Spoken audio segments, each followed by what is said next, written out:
పూరా లోకల్. ఇప్పుడే మీరు చూశారు 130 ఆటోలు వచ్చాయి. 130 ఆటోల్ని ట్రైన్ చేస్తున్నారు. ప్రతి ఒక్క పంచాయతీలో ఎక్కడ కూడా ఇంటింటి దగ్గర నుంచి చెత్త కలెక్ట్ చేసి పొడి చెత్త తడి చెత్త వేరు చేసి తడి చెత్త నుంచి బయోఫ్యూయల్ తీస్తారు. అదే మరి పొడి చెత్త రీసైక్లింగ్ పంపిస్తారు. మీరు ప్లాస్టిక్ వాడతారు, పేపర్ వాడతారు, గ్లాస్ వాడతారు.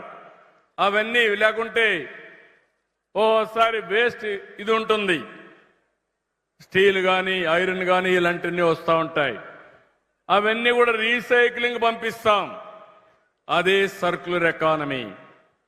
ఏది తడి చెత్త నుంచి బయోఫ్యూయల్ తీస్తారు, కరెంటు ఉత్పత్తి చేస్తారు, లేకపోతే కాంపోస్ట్ ఎరువులు కూడా తయారు చేసుకుంటాం.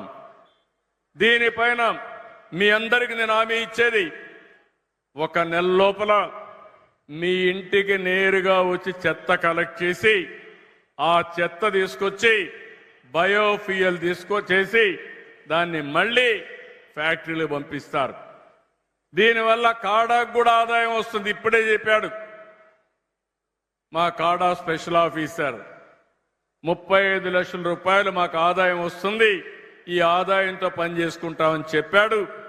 130 ఆటోలు మ్యానుఫ్యాక్చరర్ డొనేషన్ ఇచ్చారు.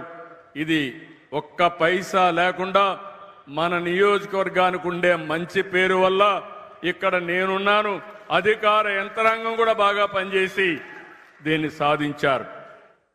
వారిని కూడా మనస్ఫూర్తిగా అభినందిస్తున్నా.